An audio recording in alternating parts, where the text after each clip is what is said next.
నాకు కనిపిస్తుంది. కానీ మీకేంటంటే అంటే వాయిస్ నాకు ఇక్కడ వినిపించక నేను వెంటనే యూట్యూబ్కి వెళ్ళి చూసా, ఒకవేళ యూట్యూబ్ లో వస్తుందా నాకేమైనా రావట్లేదా అని. ఓహ్! యూట్యూబ్ లో రావట్లేదు మీ వాయిస్. అవును.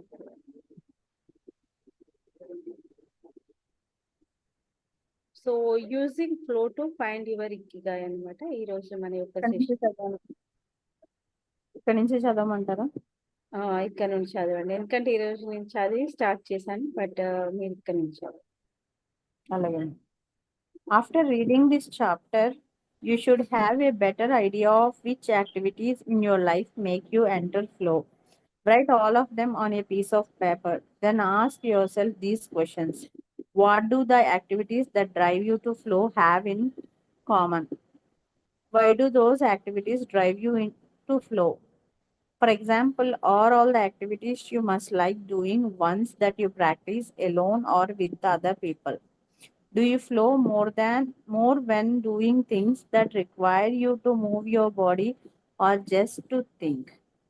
In the answers to these questions, you might find the underlying ikigai that drives your life. If you don't, then keep searching by going deeper into what you like by spending more of your time in the activities that make you flow.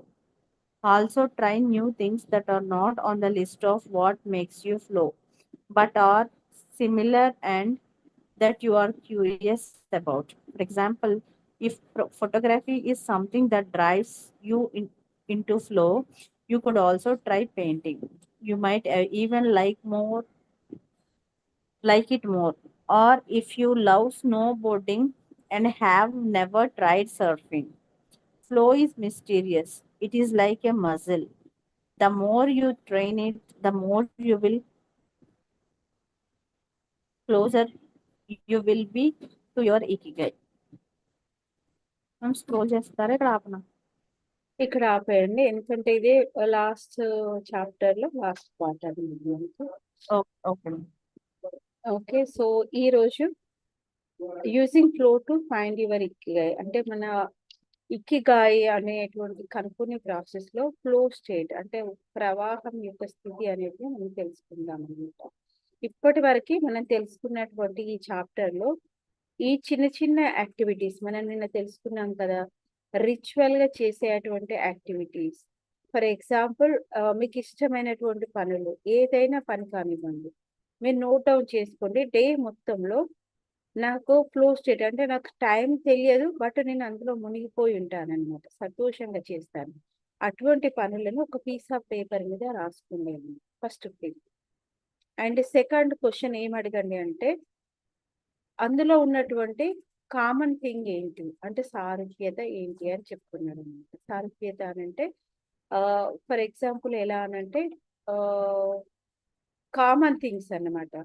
For example మీకు photography లేకపోతే writing అనేది మీకు ఇష్టం ఉందనుకోండి. ఒకవేళ మీరు writing అనేది రాస్తున్నారు, లేకపోతే ఇంకొక వర్క్ కుకింగ్ అనుకోండి, తోట పని అనుకోండి, లేకపోతే డ్యాన్స్ చేయడం, యోగా చేయడం, లేకపోతే పిల్లల్ని తోని టైం గడపడం, లేకపోతే ఇంకొక ఫార్మింగ్ చేయడం, ఇలా చాలా పనులు ఏ పనైనా కానివ్వండి. అందులో ఉన్నటువంటి కామన్ ఎలిమెంట్ ఏంటి? కామన్ అంటే ఫర్ ఎగ్జాంపుల్ సృజనాత్మకతకు సంబంధించిందా? సృజనాత్మకత అన్నప్పుడు ఏమవుతుంది? Photography, writing, painting, book writing, tailoring ఇలాంటివన్నీ కూడా సృజనాత్మకతకి సంబంధించినవి అనమాట. అంటే క్రియేటివిటీకి సంబంధించినవి. అలా కాకుండా ఇంకొకటి ఏంటంటే ఆలోచన అంటే బాడీ కదలికకి సంబంధించినవి మీకు ఇష్టమా? ఫర్ ఎగ్జాంపుల్, కొంతమందికి డాన్స్ చేసినప్పుడు డాన్స్ నేర్చుకునే టైంలో ఎన్ని అవర్స్ వెళ్ళిపోయిందో టైం తెలియదనమాట. They love that dance. కొంతమందికి యోగా అంటే ఇష్టం, జిమ్ అంటే ఇష్టం. బాడీ కదలికకి సంబంధించినవి మీకు ఇష్టమా?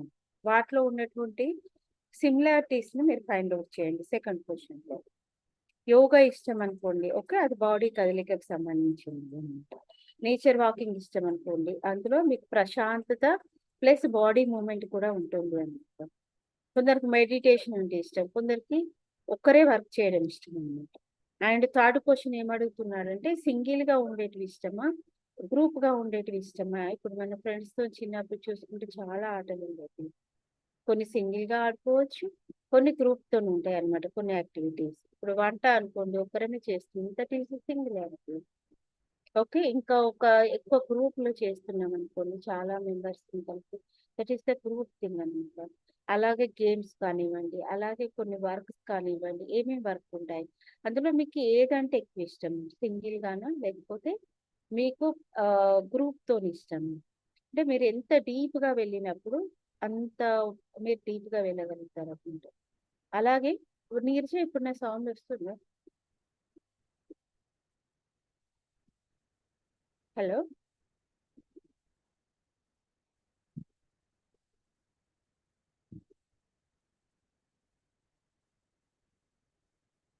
నీరజ నా సౌండ్ వస్తుంది కదా?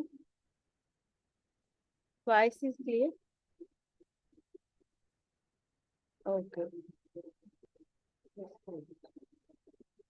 ఎందుకంటే మధ్యలో కట్ అవుతుంది. I think now it's clear. Okay. So, fifth question last question ఏంటంటే, మీకు సహాయం చేయడం ఇష్టమా? సేవ చేయడం ఇష్టమా?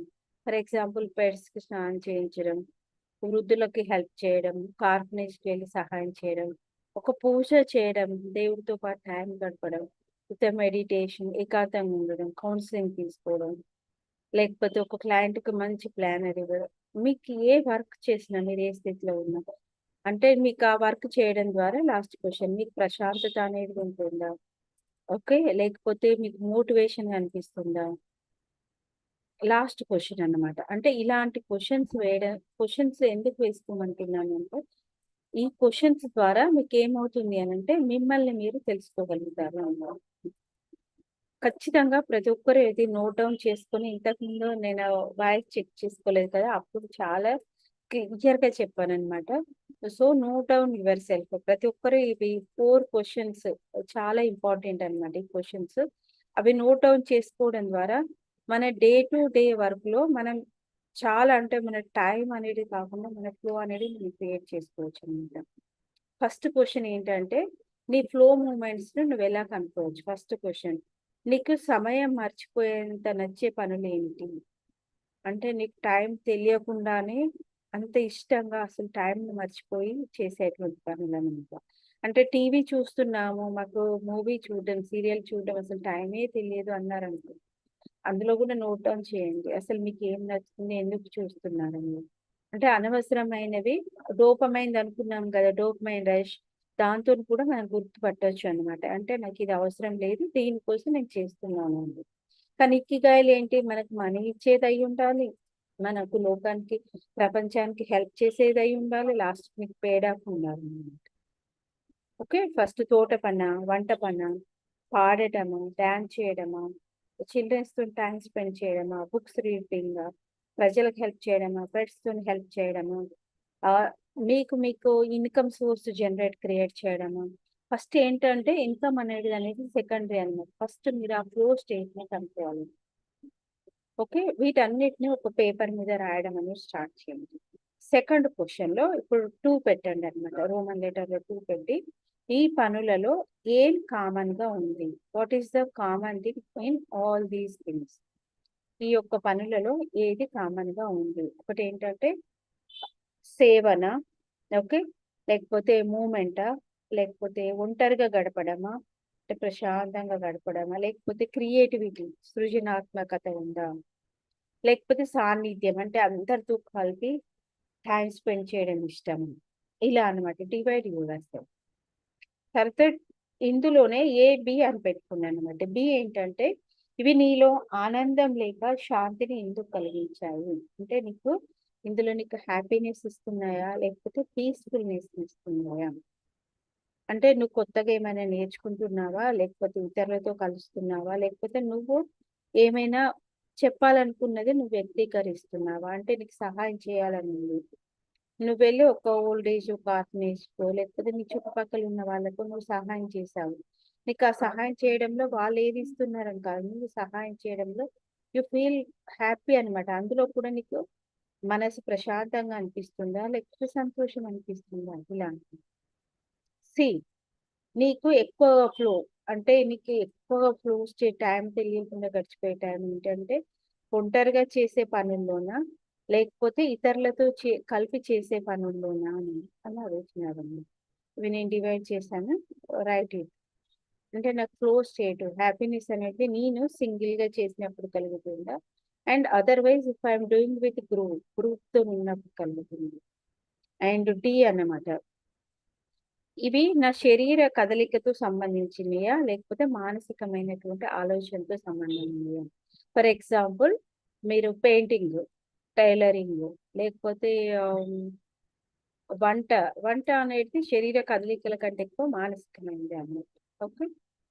అండ్ ఇంకేంటి సాంగ్స్, ఇలా సృజనాత్మకత అంటే క్రియేటివిటీకి సంబంధించినవి ఉంటాయి చూడండి. ఇంటీరియర్ కానివ్వండి, ఒక్కొక్క కొత్త మొక్కలు నాటడం కానివ్వండి, ఇవన్నీ కూడా నీ క్రియేటివిటీతో కొంచెం శారీరకత ఉంటుంది, బట్ క్రియేటివిటీ అంటే మనసుతో ముడిపడి ఉండేది అన్నమాట. అలాంటివి ఎక్కువగా ఫ్లో స్టేట్ నాకు దొరుకుతుందా లేకపోతే శరీర కదలిక ద్వారా, ఫర్ ఎగ్జాంపుల్ డ్యాన్స్, యోగా చేయడం, ఎక్కువగా మూమెంట్ ఎక్కువ ఉండే పనులు చేయడం ద్వారా కలుగుతుందా. ఓకే. అంటే కామన్ ఏమున్నాయి అనేటివి గుర్తించండి.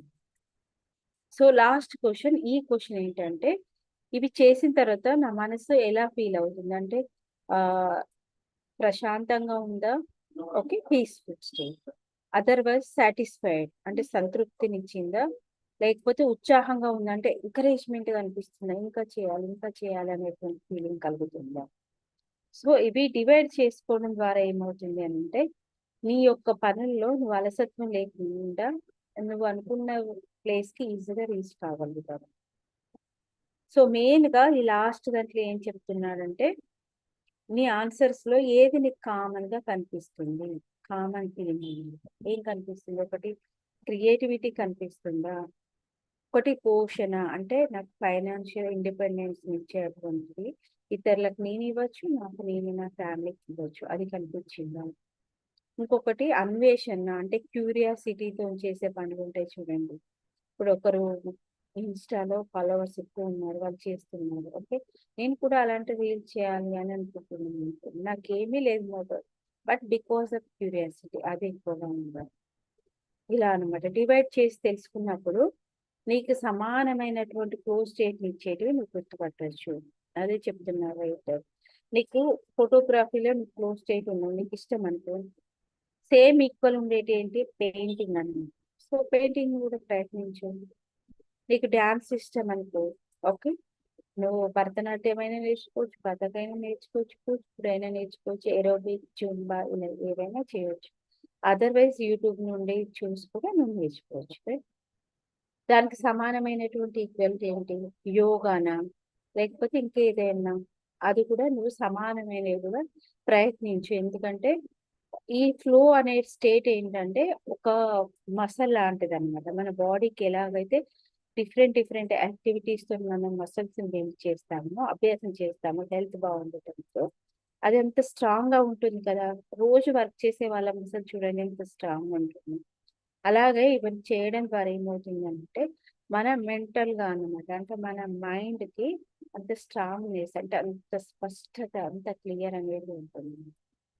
అందుకే రైటర్ ఏం చెప్పాడంటే ఫ్లో స్టేట్ అనేది ఒక రహస్యమైన నిగూఢమైన శక్తి అన్నమాట. అంటే అంత సింపుల్ గా గుర్తుపెట్టేటువంటి శక్తి. బట్ దీన్ని నువ్వు ఎంత ఎక్కువ సాధన చేసావనుకో, ఓకే, నువ్వు మరింత ఫ్లో స్టేట్ లోకి వెళ్తావన్నమాట.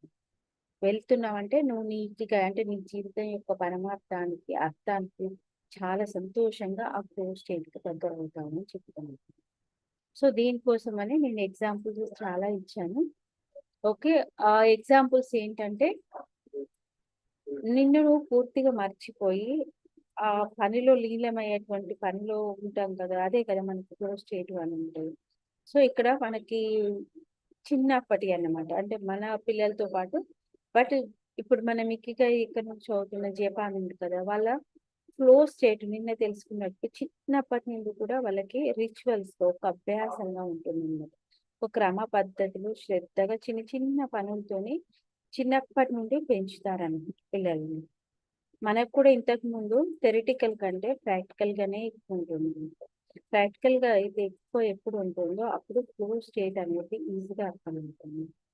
సో జపాన్ పిల్లల నుండి తీసుకున్నప్పుడు నేను కొంచెం డీప్ గా రీసెర్చ్ చేసినప్పుడు ఏంటంటే, పిల్లలు ఇప్పుడు స్కూల్కి వెళ్ళారనుకోండి, ఒక 5 to 6 years వరకు వాళ్ళు ప్లేట్లో తక్కువ తక్కువ అంటే బింజ్ ఈటింగ్ అనేది ఉండదు అనమాట. చాలా తక్కువ బింజ్ ఈటింగ్ అంటే, ఓకే దీపావళి వస్తుంది స్వీట్స్ ఉన్నాయి, నాకు స్వీట్స్ నేను కంట్రోల్ చేసుకోవాలనుకున్నాను, కానీ అటు ఇటు వెళ్ళి ఒక 2 to 3 తింటున్నాను. నాకు తెలుసు నేను ఇంత తినకూడదు, నాకు ఇంత అవసరం లేదు, కానీ I meeting like but I will do binge. నేను తింటాను ఎంత, నాకు పోర్షన్ కంట్రోల్ ఉండాలి.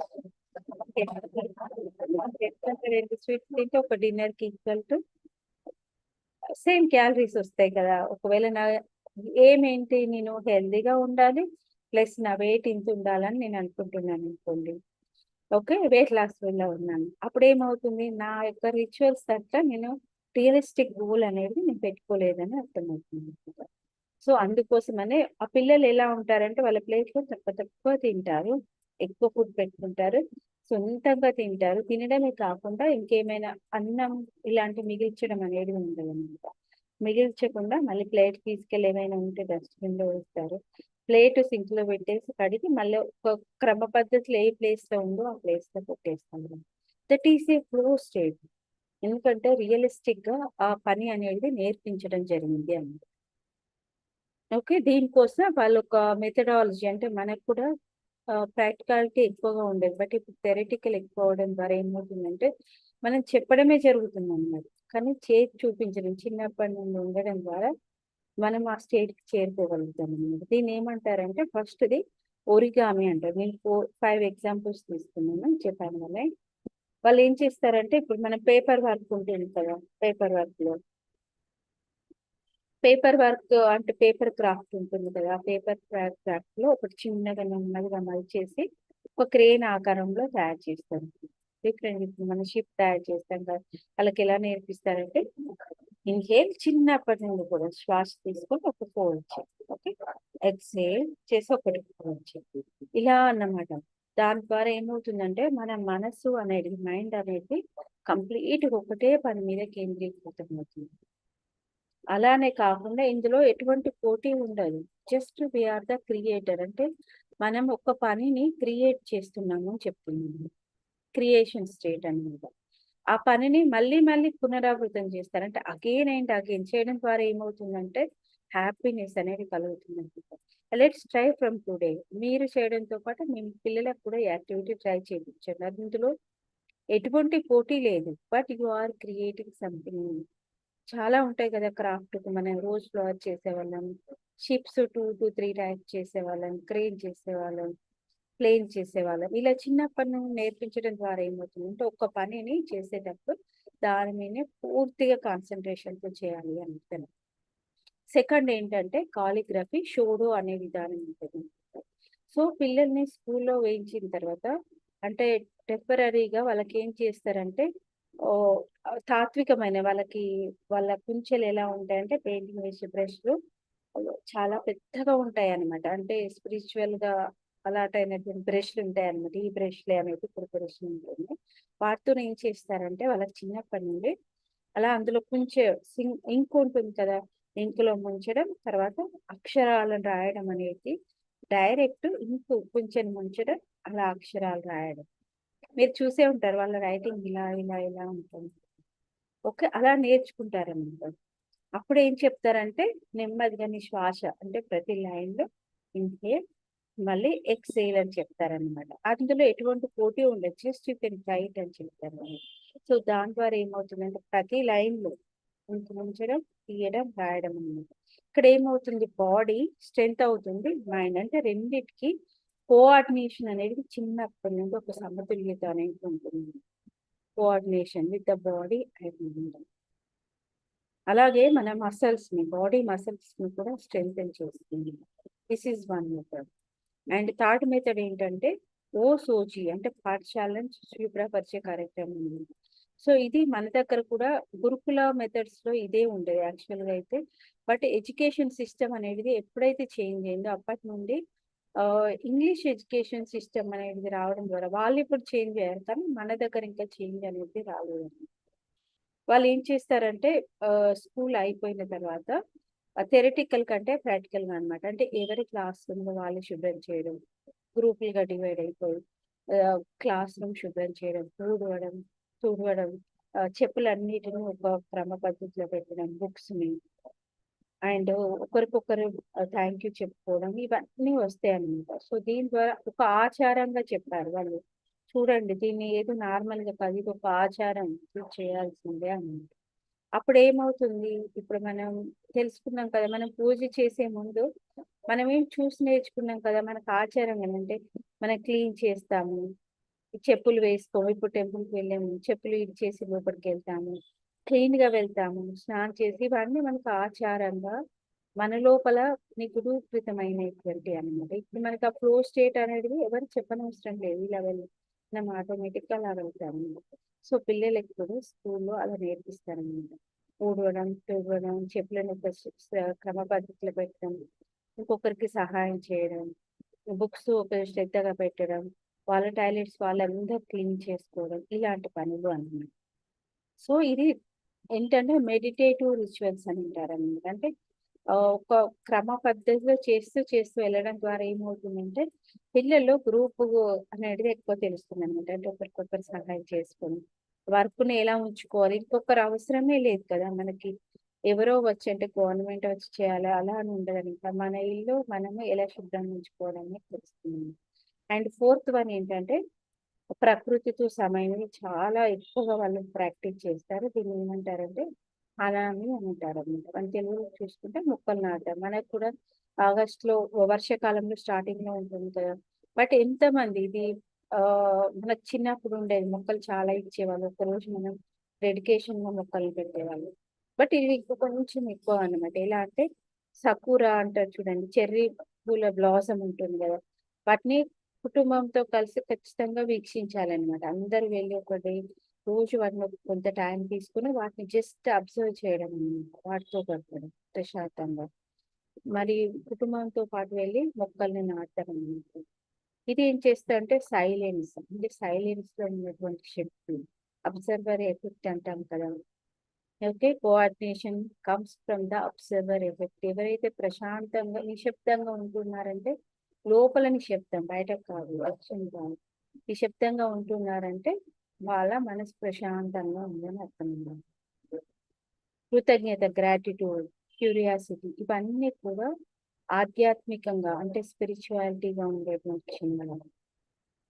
సో వీటన్నిటిలో తర్వాత ఏమవుతుంది, ఫ్లో స్టేట్ అనేది సహజంగానే వస్తుంది. బట్ ముందు, దానికంటే ముందు డివైడెడ్ కదా, మనం ఫ్లో స్టేట్ చిన్న చిన్న పనులు అలా డివైడ్ చేసాం కదా, వాటిని రిచువల్స్ అన్నమాట.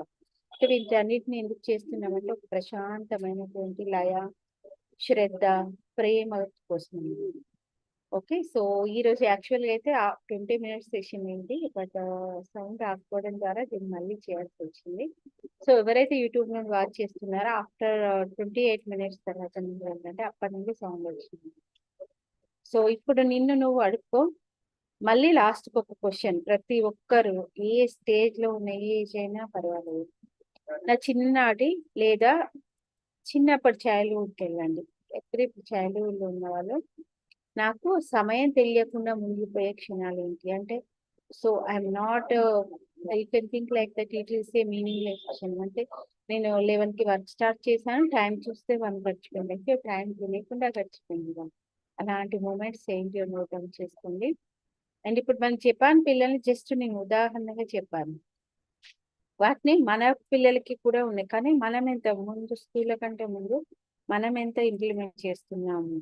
ఎవరైనా స్కూల్కి సంబంధించిన వాళ్ళు ఇక్కడ ఈ సెషన్స్ వింటే మీ స్కూళ్ళలో ఇలాంటివి మేము ఇంప్లిమెంట్ చేసేటానికి ఎంతవరకు సాధ్యమవుతుందని ఆలోచించి ఇలాంటివి ఇంప్లిమెంట్ చేసేటానికి ట్రై చేస్తే వీ ఫీల్ వెరీ హ్యాపీ అనమాట. ఎందుకంటే ఇంట్లో నుండి తక్కువ టైం ఉంటుంది, స్కూల్లో ఎక్కువ టైం ఉంటుంది పిల్లలకి. సో దీని ద్వారా ఏమవుతుంది, నెమ్మదితనం అంటే కోఆర్డినేషన్, ఎంతవరకు ఏ పనైనా ఎలా చేయొచ్చు.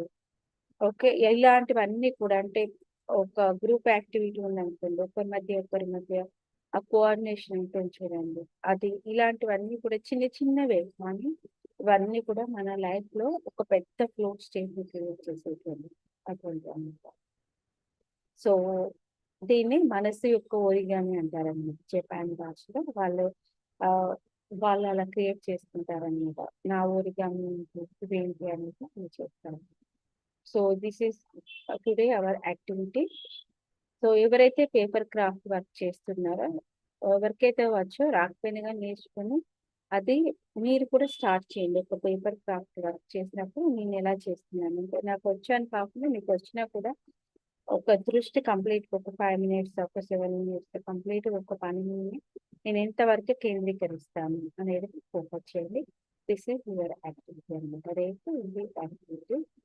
So thank you for joining today session and thank you Neeraja to remind me madam Thank you, ma'am. రావట్లేదు.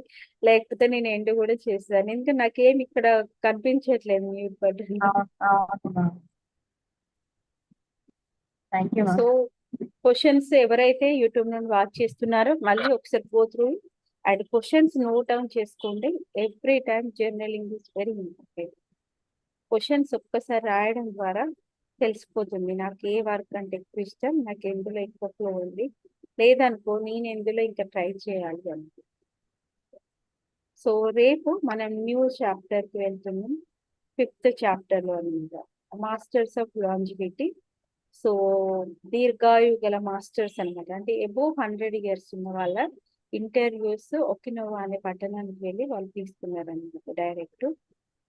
సో వాళ్ళ యొక్క ఎక్స్పీరియన్సెస్, ఫర్ ఎగ్జాంపుల్ మా నాన్నమ్మది ఏజ్ తీసుకున్నాం అనుకోండి, వాళ్ళని అడిగితే మీ డేట్ ఆఫ్ బర్త్ ఏంటంటే లైక్ ఫర్ ఎగ్జాంపుల్ వర్షాకాలంలో పుట్టామని, లేకపోతే చలికాలం అని, లేకపోతే ఇది ఒక ఫెస్టివల్ తోని రిలేటెడ్ ఉండేదన్నమాట.